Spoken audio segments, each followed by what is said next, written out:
کفار کی طرف سے اپنی معرومی و بدبختی پر اظہار حسرت، اور پھر کفار قریش کو تنبیہ کہ خلق و امر سب خدا ہی کے اختیار میں ہے، مخلوق بھی اللہ کی ہے اور حکم بھی اللہ تعالیٰ کی چلے گا، یہ سب اللہ تعالیٰ کے اختیار میں ہے، تو امید و بیم ہر حالت میں اسی کو پکارو، زمین میں اس کی اصلاح کے بعد فساد نہ برپا کرو، قیامت آ کر رہنی ہے، موت کے بعد زندگی کا مشاہدہ تم اس کائنات میں برابر کر رہے ہو۔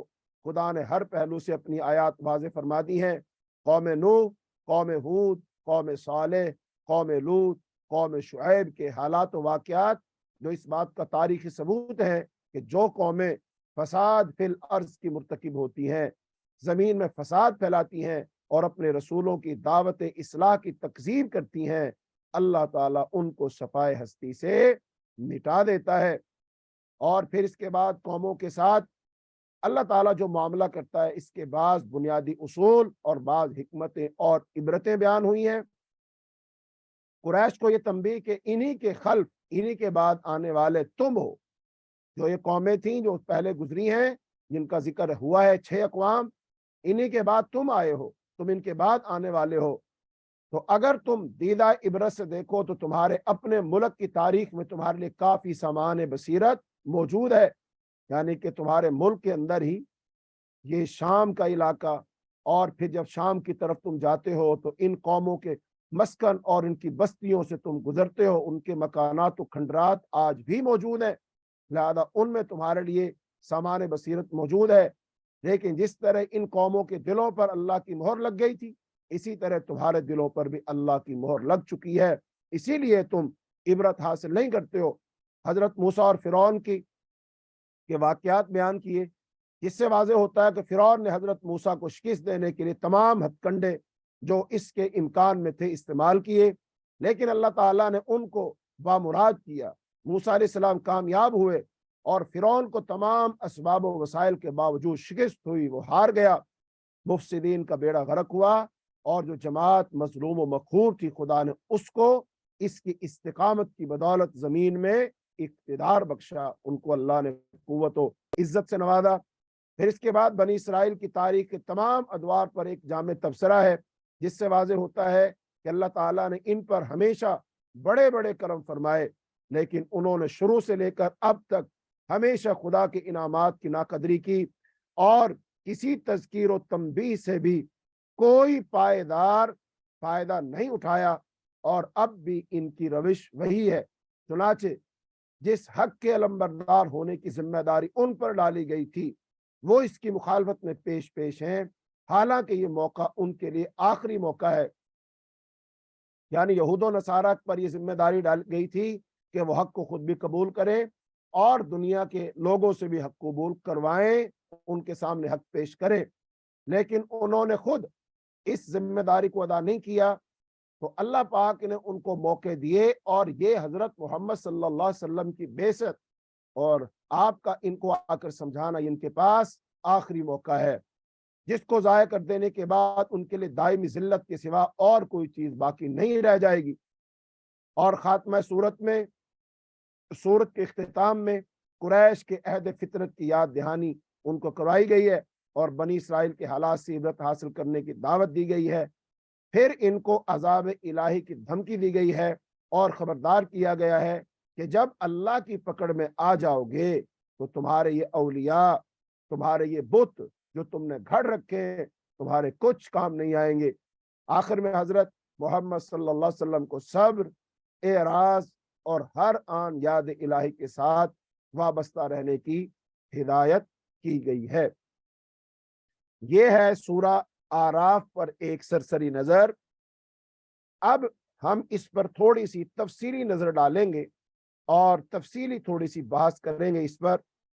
تو اب اس سورت کا جو مرکزی مضمون ہوگا، جس کے گرد یہ ساری سورت گھومے گی، آدم اور ابلیس کا واقعہ سنا کر، اسی طرح سابقہ 6 اقوام، ان کے پیغمبر، ان کے گناہ اور ان کی تباہی و بربادی کو بیان کرنا، اور پھر بنی اسرائیل کے حالات اور ان کی سرکشی اور بغاوت، اس سب کو بیان کرنے کا مقصد صرف اور صرف یہ ہے کہ مشرکین مکہ کو یہ بات سمجھائی جائے کہ اللہ تعالیٰ اس کائنات کا خالق و مالک ہے اور اس کے قاعدے اور قانون اور اس کے فیصلے اٹل ہیں۔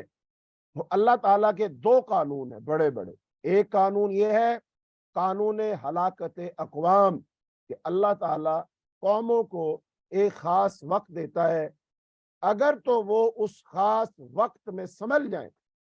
ہر قوم کو اللہ ایک عمر دیتا ہے، جیسے ایک انسان کو عمر ملتی ہے، جیسے ایک حیوان کو عمر ملتی ہے، جیسے ایک درخت کو عمر ملتی ہے، ویسے اللہ ایک قوم کو بھی عمر دیتا ہے، وقت دیتا ہے۔ اب اگر وہ قوم اپنی اس عمر میں، اپنے اس وقت میں سنبھل جائے تو سنبھل جائے، وگرنہ پھر اللہ تعالیٰ عذاب بھیجتا ہے اور اللہ اس قوم کو ہلاک کر دیتا ہے۔ تو جو اس میں نیک لوگ ہوتے ہیں، صالح لوگ ہوتے ہیں، فرما بردار لوگ ہوتے ہیں، وہ باقی رہ جاتے ہیں، اللہ انہیں بچا لیتا ہے، اور باقی سب کو اللہ ہلاک کر دیتا ہے۔ اللہ کا ایک قانون یہ ہے۔ اور دوسرا اللہ کا قانون یہ ہے قانون استبدال قوم، کہ اللہ تعالیٰ ایک قوم کو ہلاک کر دیتا ہے، پھر اللہ تعالیٰ اس کی جگہ دوسری قوم کو لے آتا ہے، پھر اللہ تعالیٰ وہی ذمہ داری اس قوم کو دیتا ہے، اور پھر دیکھتا ہے یہ قوم اس ذمہ داری کو پورا کرتی ہے یا نہیں کرتی ہے۔ تو قانون ہلاکت اقوام اور قانون استبدال اقوام کے اصول کو سمجھانے کے لیے اللہ پاک نے 6 اقوام کا تذکرہ کیا، اور یہ 6 اقوام کا تذکرہ کر کے اب یہ بات کس کو سمجھانی مقصود ہے؟ خاص طور پر یہ مشرکین مکہ کو بات سمجھائی جا رہی، یہ ان کو سمجھانا ہے خاص طور پر، اور پھر عام طور پر قیامت تک کے آنے والے تمام انسانوں کو یہ بات سمجھا دی گئی ہے کہ اگر کامیاب ہونا چاہتے ہو، فلاح چاہتے ہو، اللہ کی رضا چاہتے ہو، خوشنودی چاہتے ہو، پھر ایک ہی اصول ہے کہ جو اللہ کا رسول تمہاری طرف مبعوث کیا گیا اس کی اطاعت کرو، فرما برداری کرو، جن کاموں سے اس نے روک دیا ان کاموں سے رک جاؤ، جن کاموں کے کرنے کا حکم دیا ان کاموں کو بجا لاؤ، اور اللہ تعالیٰ کی ذات صفات اور صفات کے تقاضوں میں کسی کو شریک مت کرو۔ اللہ تعالیٰ کی حقیقی سچی صحیح معرفت اور پہچان حاصل کرو۔ اگر تم نے کر لیا کامیاب ہو جاؤ گے، اور اگر نہ کیا، پہلی قوموں کو اللہ نے ہلاک کیا، تمہیں بھی اللہ ہلاک کر دے گا۔ تو 6 اقوام کی ہلاکت سے عبرت حاصل کرنے اور توحید کا اثبات اور شرک کا ابطال کرتے ہوئے آخری رسول محمد صلی اللہ علیہ وسلم پر ایمان لانے کی دعوت دی گئی ہے۔ یہ ایک بات اس سورت کا مرکزی مضمون ہے، یہی بات سمجھانے کے لیے ساری باتیں وہ بیان کی جائیں۔ اب اس حوالے سے ایک بات یہ سمجھیے کہ اس سورت کا زمانہ نزول کیا ہے، کس زمانے میں نازل ہوئی؟ تو اس سورت کا زمانہ نزول ہے 11 نبوی سے لے کر 13 نبوی، تو یہ ہجرت سے پہلے کا واقعہ۔ اب ظاہر بات ہے رسول اللہ صلی اللہ علیہ وسلم کو دعوت دیتے ہوئے، مکے والوں کو سمجھاتے ہوئے ایک لمبا عرصہ بیت گیا، تقریباً 11 سال 12 سال بیت چکے۔ اچھا، اب اس عرصے میں مشرکین مکہ کی طرف سے رسول اللہ صلی اللہ علیہ وسلم کو جس مزاحمت کا سامنا کرنا پڑا اس کی مختلف شکلیں، آپ کو تکلیف بھی دی گئی، آپ کا مذاق بھی اڑایا گیا، آپ پر بہتان بھی لگایا گیا، اور آپ کے صحابہ کرام کو مارا پیٹا بھی گیا، قتل بھی کیا گیا، پھر صحابہ کرام کو ہجرت کرنی پڑی، حبشہ کی طرف گئے، یہ ساری باتیں۔ تو لہذا اس میں رسول اللہ صلی اللہ علیہ وسلم کو بھی تسلی دی جا رہی ہے اور صحابہ کرام کو بھی تسلی دی جا رہی ہے۔ وہ تسلی کیا ہے؟ وہ تسلی یہ ہے کہ دیکھو، تم یہ مت سمجھنا تمہارے ساتھ جو کچھ ہو رہا ہے اللہ اس سے بے خبر ہے، اللہ کو اس کا پتہ نہیں ہے، یا اللہ تعالیٰ تمہاری حمایت نہیں کرے گا، یا اللہ تعالیٰ ان کفار کو سزا نہیں دے گا، یہ مت سمجھنا۔ بس ہر ایک کا نا ایک امتحان ہے، یہ زندگی ساری کی ساری امتحان ہے، وہ بھی ایک امتحان سے گزر رہے، آپ لوگ بھی امتحان سے گزر رہے، وہ ناکام ہو رہے اور آپ نے کامیاب ہونا ہے۔ اللہ نے موت و حیات کو بنائے اس لیے ایک اللہ تعالیٰ امتحان لے سکے اچھے عمل کرنے والا کون ہے؟ جیسا کہ اللہ نے سورہ ملک میں فرمایا تبارک الذی بیدہ الملک وعلی کل شیء قدیر الذی خلقکم احسن عملا۔ اللہ صرف یہ دیکھنا چاہتا ہے کہ اچھے عمل کرنے والا کون ہے۔ لہذا یہ وہ زمانہ ہے جب رسول اللہ صلی اللہ علیہ وسلم کے قتل کے منصوبے ہو رہے تھے۔ قریش مکہ کو قوموں کی ہلاکت کی تاریخ اور اس کے اسباب بتا کر تنبیہ کی گئی کہ ان کا انجام بھی ہلاکت ہو سکتا ہے۔ سورت کے آخر میں رسول اللہ صلی اللہ علیہ وسلم اور اہل ایمان کو صبر و استقامت کی ہدایت دی گئی ہے کہ بالآخر فتح تمہاری ہی ہونی ہے، کامیاب تم نے ہی ہونا ہے۔ لہذا اب اس میں سورت میں ہلاکت اقوام سے عبرت، تو اللہ تعالیٰ نے قوموں کی تاریخ تھوڑی تھوڑی بیان کرتی ہے، اور آیت نمبر 4 میں یہ بات ارشاد فرمائی ہے کہ قوموں کی تاریخ ہلاکت سے عبرت حاصل کرنے کا مشورہ دیا گیا ہے۔ اللہ تعالیٰ نے انہیں اچانک ہلاک کیا جب وہ سو رہے تھے یا دن میں قیلولہ کر رہے تھے۔ آیت نمبر 4 میں فرمایا وَكَمْ مِنْ قَرْيَةٍ أَهْلَكْنَاهَا فَجَاءَهَا بَأْسُنَا بَيَاتًا أَوْ هُمْ قَائِلُونَ۔ پھر مندرجہ ذیل 6 قوموں کی ہلاکت کا ذکر کیا گیا، ان کے جرائم بھی گنوائے گئے اور طریقہ ہلاکت کی وضاحت بھی کی گئی۔ قوم نوح کی ہلاکت 3500 سال قبل مسیح قوم نوح کو ان کی تکذیب کے جرم میں غرق کیا گیا۔ اللہ پاک نے فرمایا فَكَذَّبُوهُ فَأَنْجَيْنَاهُ وَالَّذِينَ مَعَهُ فِي الْفُلْكِ وَأَغْرَقْنَا الَّذِينَ كَذَّبُوا بِآيَاتِنَا۔ پھر قوم ہود، اور قوم ہود کو عاد بھی کہتے ہیں، اس کی ہلاکت یہ 3000 قبل مسیح میں یہ قوم گزری ہے، اور انہوں نے بھی تکذیب کی، اپنے رسول کو جھٹلایا، تو اللہ نے ہوا کے ذریعے سے ہلاک کر کے اہل ایمان کو بچا لیا۔ فرمایا فَأَنْجَيْنَاهُ وَالَّذِينَ مَعَهُ بِرَحْمَةٍ مِنَّا وَقَطَعْنَا دَابِرَ الَّذِينَ كَذَّبُوا بِآيَاتِنَا۔ اس کے بعد قوم صالح، کہ ان کی قوم سمود تھی، اس کی ہلاکت کا ذکر ہے، اور یہ 2500 سال قبل مسیح میں گزری ہے قوم، انہوں نے بھی اپنے رسول کو جھٹلایا، تو انہیں اللہ تعالیٰ نے ایک زلزلے کے ذریعے سے ہلاک کیا۔ فرمایا فَأَخَذَتْهُمُ الرَّجْفَةُ فَأَصْبَحُوا فِي دَارِهِمْ جَاثِمِينَ۔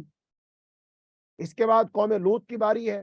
قوم لوط یہ گزری ہے 2100 سال قبل مسیح میں، اور قوم لوط نے بھی اپنے پیغمبر کو جھٹلایا، تکذیب کی۔ اللہ نے ان پر آسمانوں سے پتھروں کی بارش نازل فرمائی، تو اللہ پاک نے تذکرہ کیا وَأَمْطَرْنَا عَلَيْهِمْ مَطَرًا فَانظُرْ كَيْفَ كَانَ عَاقِبَةُ الْمُجْرِمِينَ۔ پھر قوم شعیب کی ہلاکت کا تذکرہ ہے، جو 1400 سال قبل مسیح میں قوم شعیب کو ان کی تکذیب کے جرم میں زلزلے کے ذریعے سے ہلاک کیا گیا۔ فرمایا وَأَخَذَتْهُمُ الرَّجْفَةُ فَأَصْبَحُوا فِي دَارِهِمْ جَاثِمِينَ۔ اور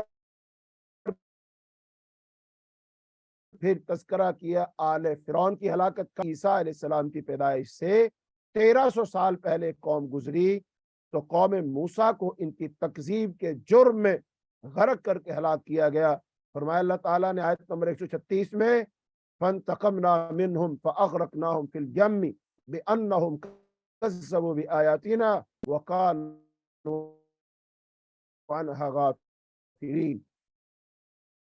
اب ان 6 قوموں کا تذکرہ کر کے اللہ پاک نے ایک ہی جرم کیا خاص طور پر، کہ انہوں نے اپنے رسول کو جھٹلایا، اپنے رسول کی تکذیب کی۔ تو اب یہ بات کس کو سمجھائی جا رہی ہے؟ مشرکین مکہ کو، کہ دیکھو 6 قومیں، اور 6 قوموں کی 6 قوموں نے اپنے رسول کو جھٹلا دیا۔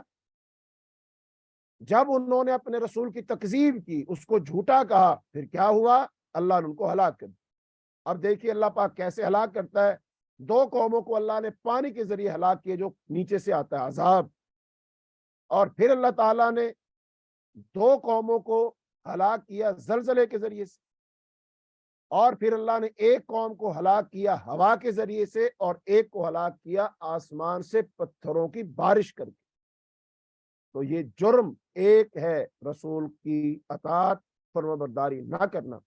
اب اس میں کس کو سمجھائی جا رہی ہے بات؟ خاص طور پر مشرکین مکہ کو۔ اے مکہ والو، ان قوموں کے حالات دیکھو، وہ قومیں بڑی طاقتور تھیں، بڑی مضبوط تھیں، ان کے پاس بڑے وسائل تھے، اور انہیں اپنے اوپر بڑا ناز تھا، ان کے قد کاٹ بہت بڑے تھے، وہ تو پہاڑوں کو کھود کھود کر گھر بنایا کرتے تھے، اور